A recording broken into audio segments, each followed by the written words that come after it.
আসসালামু আলাইকুম রহমতুল্লাহ। আশা করি সবাই ভালো আছেন। তো আমার ফোনে আপাতত কোনো এমবি নেই এবং ডাটা চালু করা আছে মোবাইল সিমে। তো আমি সৌদি আরব তাইফ থেকে চেক করতেছি যে মোবাইলে ফ্রিটা আসলে চলে কিনা ব্লক এরিয়াতে। এখন আমি কানেকশন দিলাম মোবাইলে ফ্রি ব্লক এরিয়া।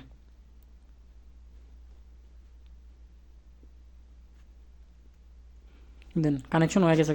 অলরেডি এক ক্লিকে কানেকশন আছে। এবার আমি ইউটিউবে দেখি চলে কিনা। দেন নেট চলতেছে একদম হাই স্পিডে, একদম ফুল স্পিড। আমার ফোনে কিন্তু এমবি নেই, আমি আগেও দেখাইলাম। প্রয়োজন আমি আরেকবার দেখাইছি। অ্যাপসটা বন্ধ করে দাঁড়ান। এই যে দেখুন আমি এখন বন্ধ করছি, এখন ইউটিউব যাই, আবার ইউটিউব চলবো না, কারণ আমি ফ্রি নেটটা চালাইছিলাম। দেখছেন চলে না।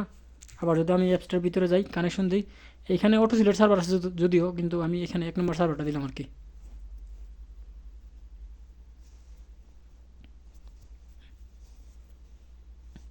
দেখছেন আবার কানেকশন আছে। এবার আমি আবার ইউটিউবে গেলাম।